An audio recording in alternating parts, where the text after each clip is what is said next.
I will give a personal story. So both my mom and dad have severe back issues. My father's had 2 back surgeries. He's a doctor. He's a physician himself. So he's had 2 back surgeries. And then most recently, he had 2 strokes. He got prostate cancer and kidney cancer. Those were treated, but the 2 strokes were kind of devastating. He could not speak properly. He was not able to walk anymore. And he was having, in fact, when he came to my son's wedding, he fell, hit his head. And because he was on blood thinners, he got a huge hematoma and all these things. And so I told him, and so I said, listen, we're going to get this photobiomodulation for you. And I'm going to get some of the cranial helmets and these things. And I'm going to help fix you. And I got the RJ laser for my mom. So for my mom, I did the RJ laser. Every morning I wake up, she would say, my back is hurting, or my knee is hurting, or my hip is hurting. And I would do it for 20 minutes of the RJ laser. Amazing results. She was so happy. In fact, she said, why you didn't buy one for me yet? I'm like, don't worry, mama. As soon as I can, I'll get one for you in the US.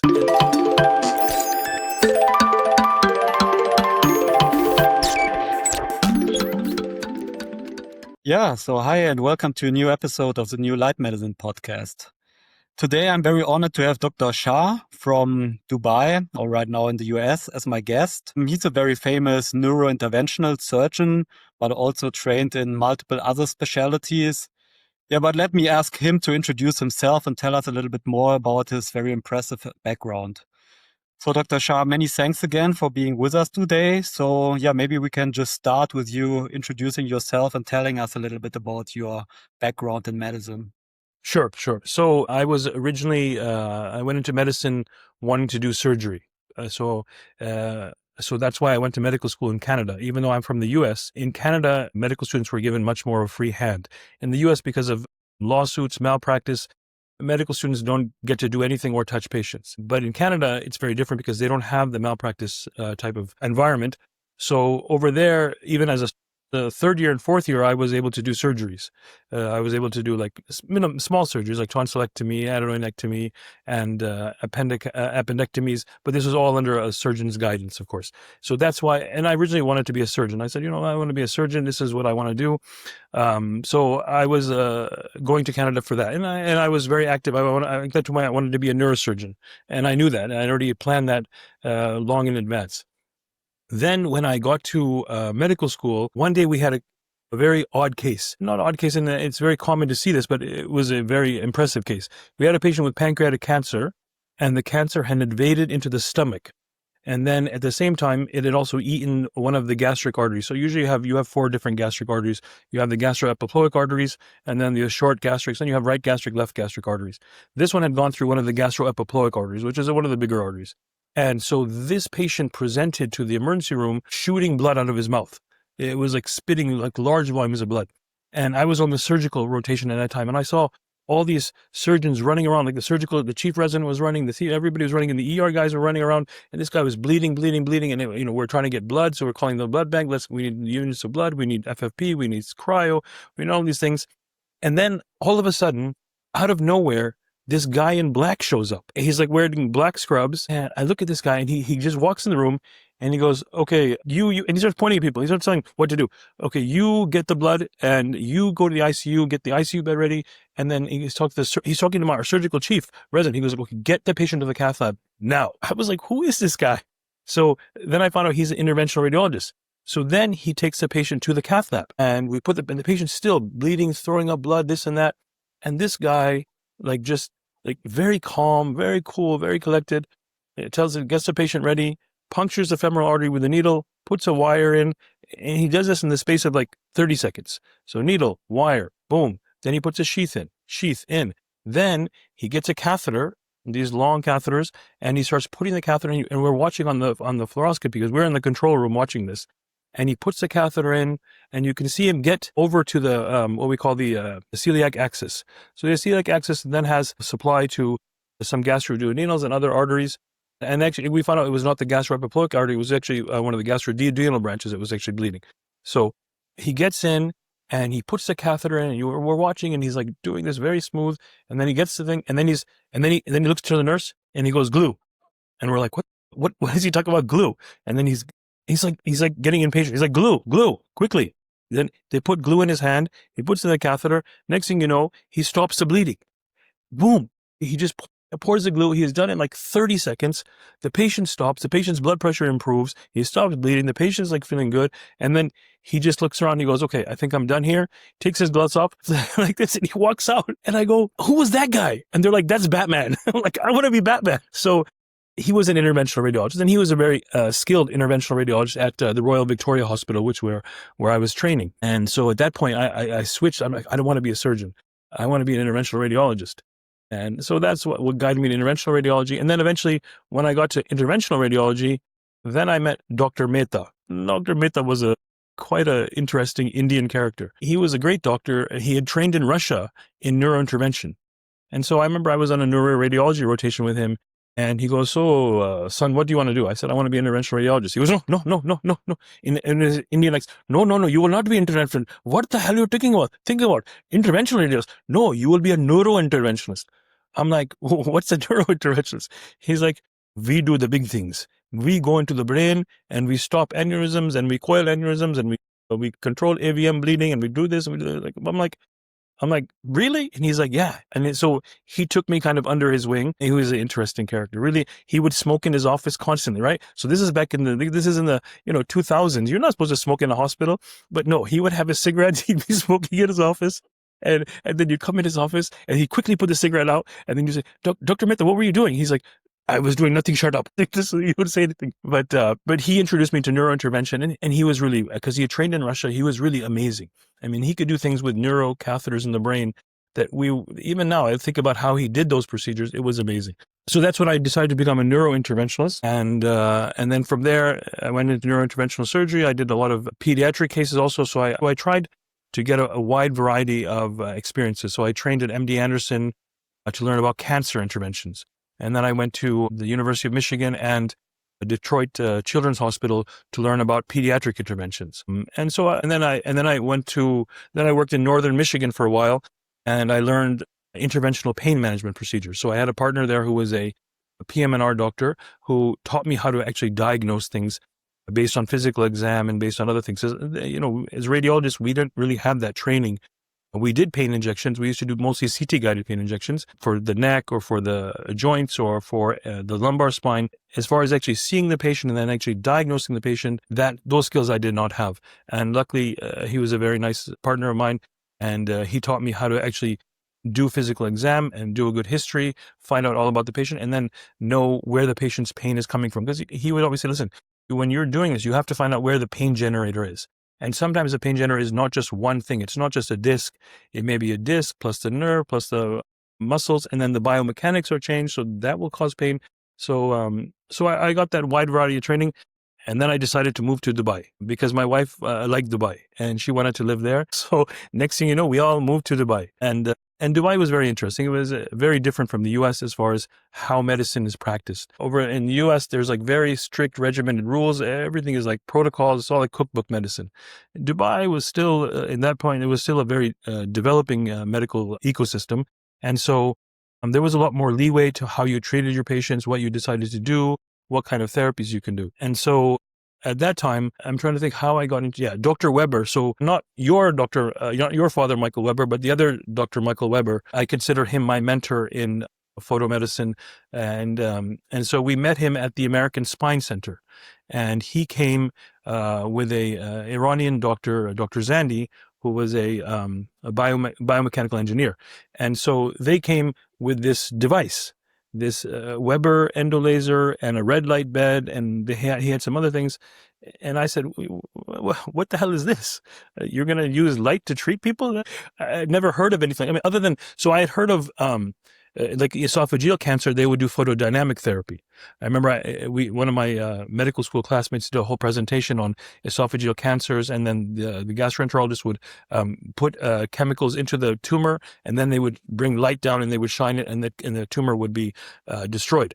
That I knew, like that kind of medicine I knew, but like putting intravascular light or putting light on people's heads or putting light on, I was like, because we are American guys. We don't believe anybody except ourselves. That's why Trump is the way he is. Americans, it's unfortunate, but unfortunately, a lot of American doctors are, I have to be really honest, a little bit arrogant. Like we think we have the greatest medicine in the world. We know everything. And what other people are doing in Europe or doing in Asia, and that's a little bit to us hocus pocus stuff. But anyways, but I came with an open mind because first of all, Dr. Weber is a very nice guy and an amazing gentleman and a great teacher, honestly. And so he very patient. He goes, wait, you are an interventional radiologist? I go, yeah. He goes, you know about Dr. Vogel in Germany? I said, yeah, we know. Everybody knows Dr. Vogel in Germany. He's like a very famous interventionalist. He treats liver tumors and does this interventional oncology. He goes, do you know that he's used light therapy? And I was taken aback. I'm like, what did he use light therapy for? And he goes, for liver tumors. And I go, you have to show me the study. And so he showed me the study. And it was an amazing study where they had attacked multiple large liver tumors. I think they had injected another agent, and then they put the Weber, your interstitial laser inside. Yes. And it was an amazing response. And I looked at that and I go, okay, now I need to know more about this whole technology. And he guided me and he showed me not just your device, but also there's another, the RJ laser. So he showed me the RJ laser and he showed me the Weber laser. He showed me at that time, that the cranial helmet that you guys had at that time, where you had to put all the individual electrodes on the thing. And he said we can use it for neurodegenerative conditions. We can use it for stroke patients. We can use it for and so I was just impressed, very impressed. And so then I started doing research. And then I realized that light therapy has been around for 2,000 years. So the Incas, the Mayans, the Aztecs used it. The Egyptians used it. The Greeks used it. In fact, the Greeks had these solariums as part of their hospital system. So solariums are used to treat TB, used to treat other infections, especially used to treat skin diseases, of course. That was most common. So they had, then the Romans, they built even a better form of system where they had these solariums. And then I also researched, so I started researching. And then, of course, I read Michael Hamblin's book on photomedicine. And then I had read more about the Weber device, and then I started watching some of the videos. And I think you also sent me some videos before. I started watching the Isla videos, and I was like in shock. I was like, I cannot believe that light therapy is being used for so many different and a variety of conditions. So then in my research, I started looking at other things. And then I discovered the Russian military experiments. You probably know about this, but so the Russians were trying to create super soldiers, and part of their super soldier complex was to use UV light. So now I notice I'm talking a lot of, I didn't let you even ask any more questions. So you can ask more questions if you like. No, it's actually good. You're already going in AdLab, because my next question would have been like, how did your interest in light therapy start? But you already basically answered that. So yes. Yeah, so it's nice to to hear from your experience. And then the next question obviously would be what have been your next steps? How are you using now photobiomodulation or low-level laser therapy in your different clinics? Yeah. Sure. So I'll answer that. I'll finish this Russian military thing, and then I'll tell you the other answers.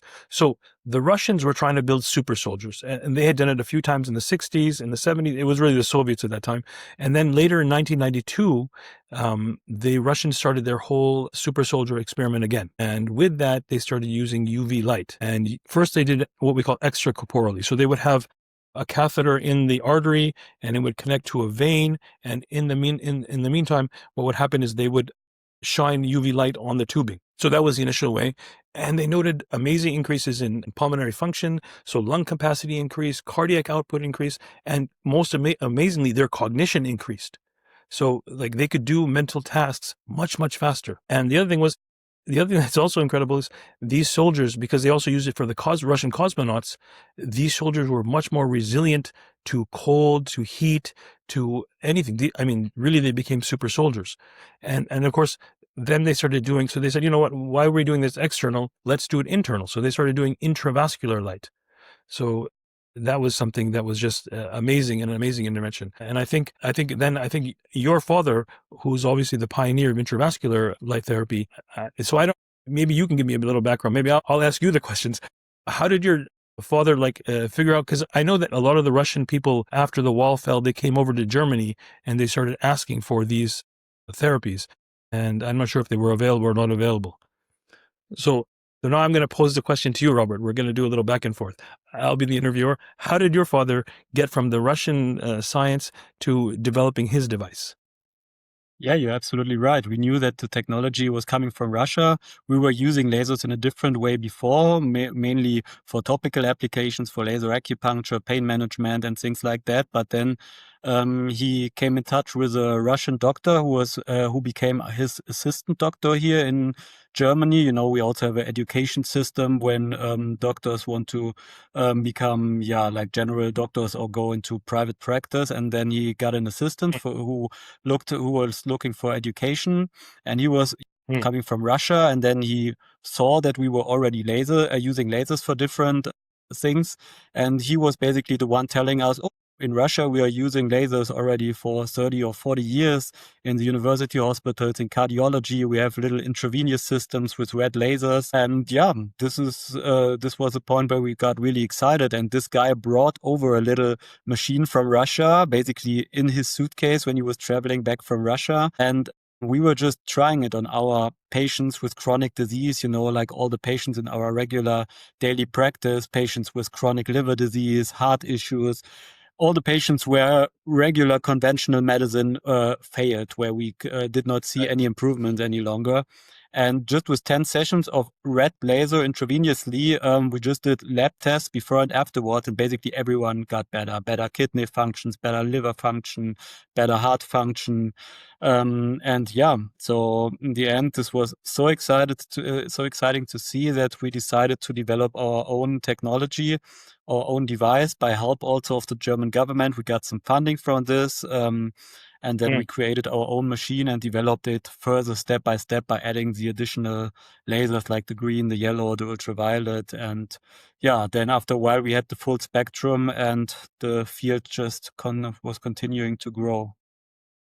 Yeah, no, so, I mean, I think that's one of those, you see, there's certain paradigm shifts. That's a paradigm shift because they only had UV light, and then your father further developed it into all the spectra. And we know all the different light wavelengths have different effects in the body. Now, the sun, when it shines, you get all of those wavelengths at once. And of course, you want to avoid UVB and UVC light because there are some damaging effects of that. But UVA light, very healing. There was also the infrared and red spectrum in sunlight. This is why I think what your father did was really transformative and really a paradigm shift in light therapy. So I started learning from Dr. Weber, my Dr. Michael Weber, and he started teaching me. And then I remember we had a case where I'm trying not to give too many patient details, but this is a Indian billionaire, basically. This Indian billionaire follows Dr. Weber everywhere he goes because he had very bad arthritis in both knees. Amazing Indian billionaire who had been all over the world to try to get his knees fixed without surgery. He had a stage 3 osteoarthritis. So not complete bone on bone yet. There's still some cartilage left, but still a pretty severe case. And so Dr. Weber brought him in. And then, so I did for Dr. Weber, I did under ultrasound guidance. I put in PRP. So we put in PRP and ozone.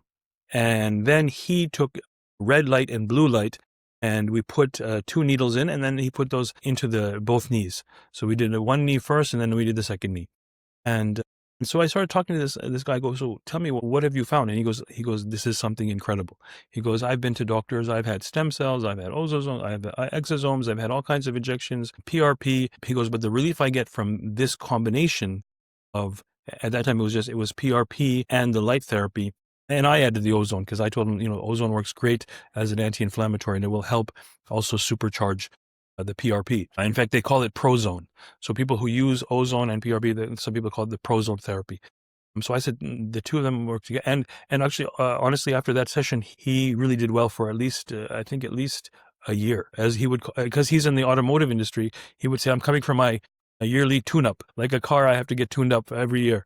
So he would do that. So I learned about this, and then I started thinking, and then I also saw Dr. Weber introduce me to using the RJ laser. So the Israelis made some interesting experiments on dogs. What they did was they wanted to, because the bone marrow has all the stem cells. Now they wanted to get those stem cells out. And so one of the ways that I don't know how they figured this out, but they decided that if you took a long bone with a lot of marrow and you put infrared laser on it, because infrared will of course penetrate through the bone into the marrow. So they put the infrared laser on it, and they were able to, so there's the process of moving stem cells from the bone out is called margination. So they basically marginated all the stem cells out of the marrow, and it was It was incredible. They had 100 million more stem cells now in the blood, in the circulating blood, and they measured this in the dogs, of course. So they were able to do this in dogs, and then the Israelis did experiments in humans as well, and found amazing results with that. So, I think even now, the field of photo medicine is still very much in its infancy, and there's a lot more things to learn, especially I think for the brain and for the heart. There's some amazing things that can be done. In fact, I'll give you a little story. This was when I was in Dubai. If I use curse words, is this going to be a problem? Oh, it's fine. Okay, good. Because this will involve swearing, and it's going to be necessary. So, as part of the story, I had a mentor, a neurosurgeon named Nick Hopkins, or L. Nelson Hopkins, but he goes by Nick. Nick, unfortunately, he died a year and a half ago. Great man. I mean, in the whole field of neurosurgery and vascular neurosurgery, respected all over the world. Everybody knows him. He built in Buffalo. He built the Gates Institute. Just brilliant neurosurgeon and brilliant vascular neurosurgeon. And if you know, vascular neurosurgery is probably the more complex and more difficult form of neurosurgery, because the brain vessels are very delicate, and having to do things with them is not easy. Nick came to Dubai for a cardiology conference, and he told me, he called me up. He said, "Shah, I'm coming to Dubai, and we'd like to meet you, and I want you to come with me to the cardiology conference." And I'm like, "Sure, I'll go." And so I met Nick. And we went to a cardiology conference, and of course, we are both brain guys. So we saw one talk by a Russian doctor, V.I. Maximovich. And so Maximovich had this talk about using lasers in the brain. So I looked at Nelson, he looked at me, and intravascular lasers. So we looked at each other and we said, we have to attend this talk. So we both went to the talk, and this Russian guy was up on the stage, and in his deep Russian accent, he's talking Russian, pure Russian. And so he's speaking, and he's describing this case with a CT scan. He shows a patient with an MCA infarct. Now, so when you have MCA infarct, you get what's called black brain. You get melted brain, basically. The brain is kind of melted. And so you see huge loss. We call it encephalomalacia, which basically means that the brain is melted. So he showed this one CT scan of a patient with a huge MCA infarct and a huge wedge-shaped defect in the brain. And so he shows that, and then he shows another case. He goes, and now this is the patient 6 months later, and it was almost normal. Like almost normal. And I looked at, because Nick was sitting next to me on my left, I looked at Nick, I go, "Did you just see what he showed us?" And he said, "Yeah." I go, "Do you believe it?" He goes, "Let's just listen for what he talks about." So then he started describing how he had developed catheters that he could put into the brain arteries, and then he would shine UV light. Now, he was not revealing any of his details about what spectrum, what wavelength, what size, because and he has right now, I think, something like 11 patents in the US that he's filed under his name for this specific therapy. And so he was describing it, and he was saying, "Oh, so I did this." And so I raised my hand. I go, "Sir, I don't think that's the same patient. There's no way we've never heard, I've never seen this. Nobody's seen this sort of thing." And he goes, "No, it's the same patient." I go, "Okay, can you prove it?" He goes, "Yeah, I can prove it." And it's a Russian accent again. And so he shows, so in the brain, when we see a CT scan, there are certain things that it's the same patient. You look at the bony anatomy, you look at some of the vessels, you will look at other external structures, and you can figure out it's the same patient. And so he went through it, and it was the same patient. So I looked at Nelson, I go, "Now what do you think?" And Nick is like a very patriotic American. He goes, "The Russians lie about everything." Nick, you can't say that they lie about, that looked pretty real. He goes, "Yeah, you know what? I've been in meetings with Russians before. They just make up stuff. I think it's just crap." Nick, I don't believe it. Like, we have to find out. He's like, "Okay, you go find out." So, because I speak Russian and I learned in high school, so I decided to go to visit him in Russia. And so I went to Russia. I got to the military medical center from the Moscow airport to the military medical center. And I get there, and there's a Russian guard, and he goes, "Who are you?" And I'm like, "I'm Dr. Shah. I'm supposed to meet Dr. Maximovich." "Do you have military clearance?" I'm like, "What?" He's like, "Do you have military security clearance?" I'm like, "No, bro, I just came here. I'm like visiting this doctor. He invited me. Here's the email that he sent me." And he goes, "No, you cannot come. No, you will not become. You are not allowed in." I'm like, "Bro, it's cold. This is like December time, right? Because it was a Christmas time, like before Christmas, and I had some vacation time." And so this guy's not letting me in. I'm sitting out in the cold. I'm like, serious. So I started asking him in Russian. I'm like, "Dude, what are you gonna do?" He's like, We will have to find out for you. Let's see. And then so he started calling everybody. Then finally the base commandant and one of the the generals who are in the medical side let me in, and I went to go see Maximovich. And I saw Robert. It's incredible. Like, he showed me cases of Parkinson's and Alzheimer's and stroke patients that he had been treating with this laser, this intravascular laser. And he showed me the CT scans and the MRIs. Like, my jaw dropped at least 6 times during that visit with him. But again, he was not going to tell me the exact details of what he was doing. Because I said, okay, can you tell me the wavelength? Can you tell me how much energy is being deposited? Can you tell me your size of your catheter and this and that? And by the way, he's not a neurointerventionist like I am or Nick was. He's a cardiologist. He's a Russian cardiologist, and very good. I mean, so, cardiologists are very good with wires and catheters. They can, just like all of us that do this kind of work, they can get to anywhere they have to get to. But he would not, even then, even though I asked him, I said, please, can I want to learn from you. He was like, I have shown you what you came to see. You will not begin training for me. So I was like, okay, fine. Because, I mean, he's an amazing guy, and he has amazing amount of knowledge about the brain now.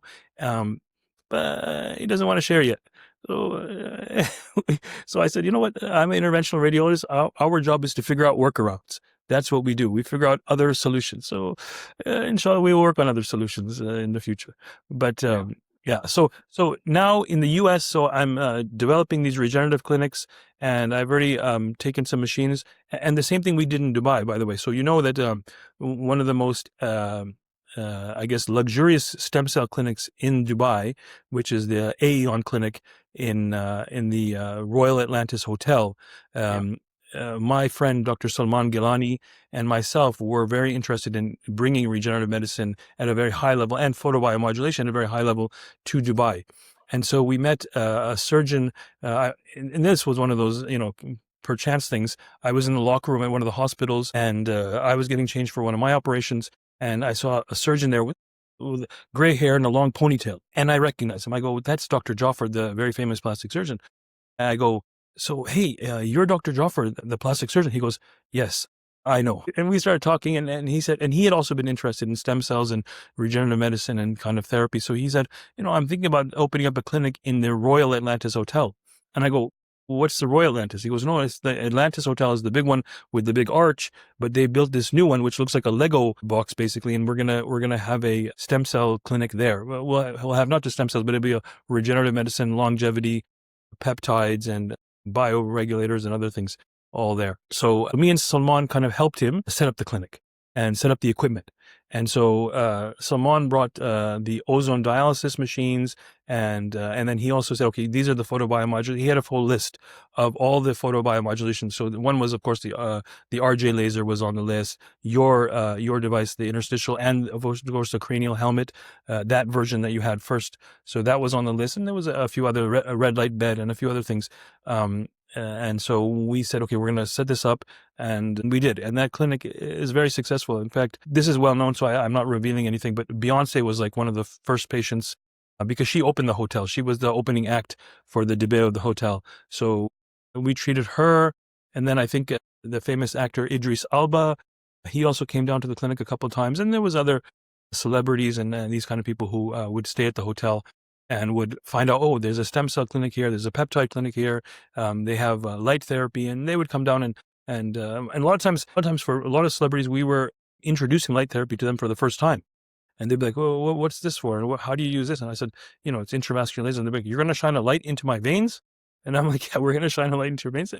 And I would go over here's a different spectra, and here's the different effects. And what they really loved was yellow light, because yellow light for the depression and neuropsychiatric issues was amazing. So I can tell you, yellow light was requested a lot by a lot of people.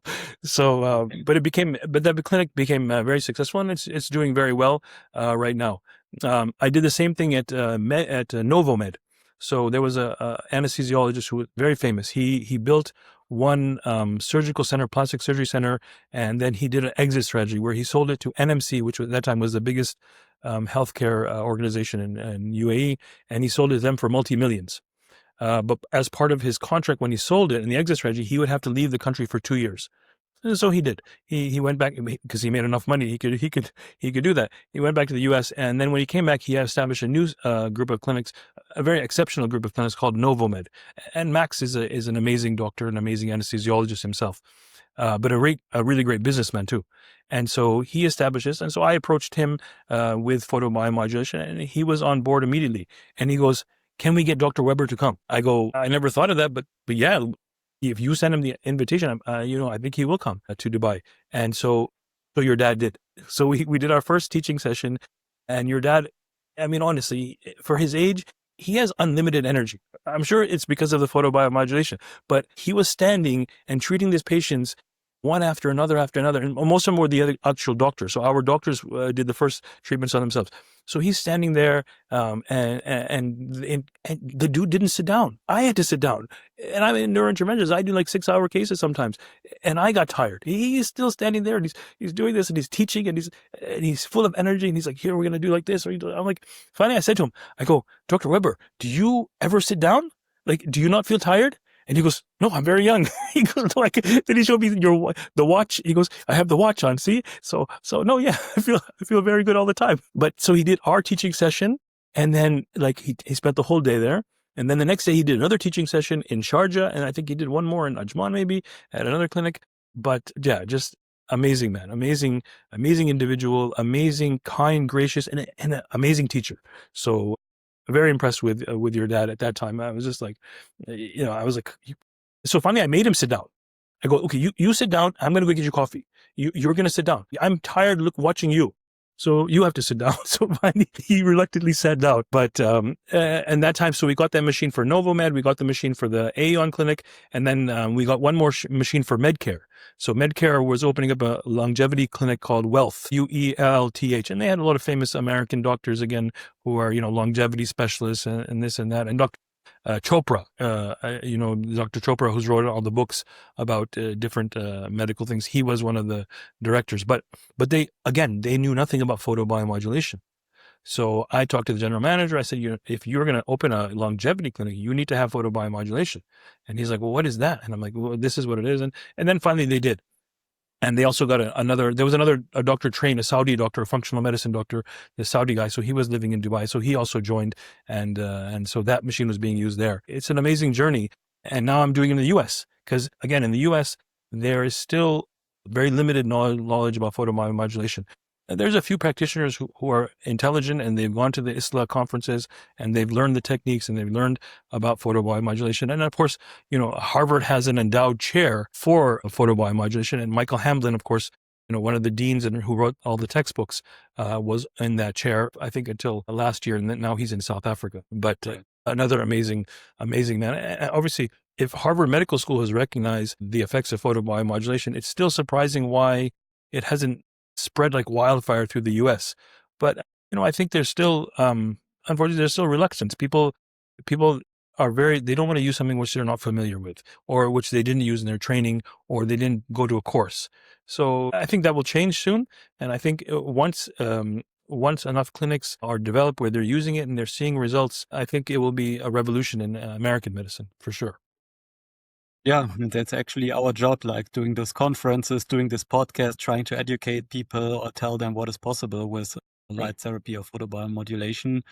So yeah, this has been quite a journey, what you explained so far. So maybe you can also share a little bit your clinical experience, where you see or saw the best results so far. I think you told me already a little bit about your experience with interstitial applications for joint treatments, but also for the IV laser, for example. Where do you see the best success in clinics?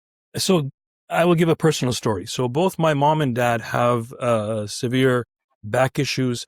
My father's had 2 back surgeries. He's a doctor. He's a physician himself. So he's had 2 back surgeries. And then most recently, he had 2 strokes. He got prostate cancer and kidney cancer. Those were treated, but the 2 strokes were kind of devastating. He could not speak properly. He was not able to walk anymore. And he was in fact, when he came to my son's wedding, he fell, hit his head. And because he was on blood thinners, he got a huge hematoma and all these things. And so I told him, so I said, "Listen, we're going to get this photobiomodulation for you. And I'm going to get some of the cranial helmets and these things. And I'm going to help fix you." And I got the RJ laser for my mom. So for my mom, I did the RJ laser every morning. I wake up, she would say, "My back is hurting, or my knee is hurting, or my hip is hurting." And I would do it for 20 minutes of the RJ laser. Amazing results. She was so happy. In fact, she said, "Why you didn't buy one for me yet?" I'm like, "Don't worry, Mama. As soon as I can, I'll get one for you in the US." And then so for my dad, because he was having a lot of neurological deterioration, So I said, okay, we're going to have to do intravascular, and then we're going to do the helmet. And my dad, being a doctor, still, he can still comprehend. He just can't speak very well. He has expressive aphasia. So he started reading all about photobiomodulation. And so every morning after I did my mom, then I'd go to my dad's room, and then I put the cranial helmet on him, and he would sit patiently. We would usually do a 20-minute or 30-minute session. And I can tell you it was a huge, huge difference. I mean, huge difference. He was able to start speaking better words. His expressive aphasia improved. His joint, so his cerebellar function improved, where joint positioning and stuff. So he started walking better. Next thing you know, my dad is now going to the swimming pool and doing laps in the swimming pool and walking to the gym every day himself.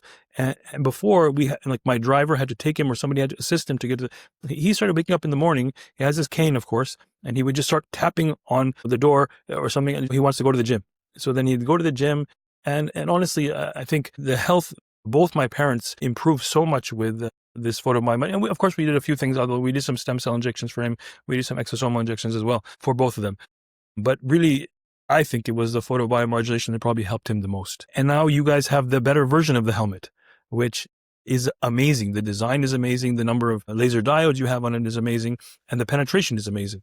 And I think this is another for patients with neurodegenerative conditions. Anybody who has any kind of Alzheimer's, Parkinson's, frontotemporal dementia, other types of dementias, they should get one of these units, because it's the only one that's actually going to penetrate the skull.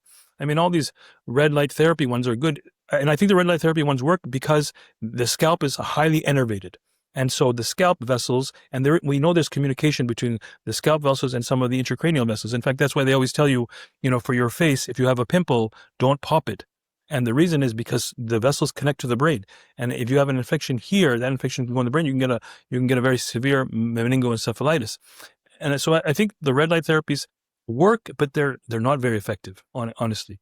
And you need the laser diodes to actually penetrate down, especially if you're going to go into the brainstem or thalamus. Those are deep brain structures. You will not get any effect from red light therapy. You need a proper laser which will penetrate safely into that area of the brain. Yeah, you're absolutely right. And yeah, you're the brain guy. So we are all also very excited to get a helmet to you and get your feedback. Yes. Because I think you will be the one of the pioneers in this field when it comes to the research now for transcranial. Hopefully, yes. I think we can definitely build on this. And I'm planning on doing some actual research studies. So we actually have patients. We have a number of patients that we're showing, and we're showing the differences for those patients. Very good. Yeah. Yeah, and then I hope to see you in San Diego for our conference in March. Of course. So now that we are coming towards an end, first of all, thank you for all your great stories and your contribution again. Would you like to share anything in the end, like your personal contact information of your clinics, any events coming up, or anything you would like to share with our audience? Sure. So I will be starting, of course, we have an Institute for Regenerative Medicine in Pakistan. And that's where we have all our photobiomodulation equipment. We have the red light laser bed, and we have our Weber device. We have the older device of the cranial helmet, and we do stem cells, and we have a CGMP lab. So we actually make our own stem cell lines.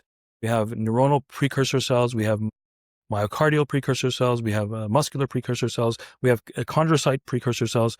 So this is where our most advanced therapy is going. That's, if you want to look for it, it's the Institute for Regenerative Medicine in Islamabad, Pakistan, where we have a Turkish-developed CGMP lab. And we're even doing we're starting some CRISPR technology. CRISPR, of course, as you know, is like the genomic scissors. They can go into the DNA and make little cuts and remove the bad part of the DNA, and then you can have that cell line reproduced. So we are doing that. And soon I'll be starting up in Dubai again, because my father's much better now. And I need to be in Dubai because I think Dubai still has a lot of things going on. But I will still have my U.S. clinics here. And I'm going to give you a hint. There is a product coming soon, very soon, called cell factors. And this is going to be revolutionary for the regenerative medicine field. So I'll give a quick example. So stem cells are like your Amazon warehouse, where everything is, it's in the warehouse. Then the trucks, the FedEx or the delivery trucks, UPS or FedEx, whatever it is, that's your exosomes. And they deliver the material and the packages to the cells and give the cell signals. Inside those packages are multiple growth factors. So you have multiple growth factors, you have microRNA, you have a small segment mRNA, and this is a new product which was actually debuted at the A4M. So I think it will be something incredible. Now, I will have to go because the ER is calling me for all these x-rays, and I'm very sorry, but thank you very much, and I appreciate the call, and I appreciate the time. Thank you, Robert. All right. Thank you very much.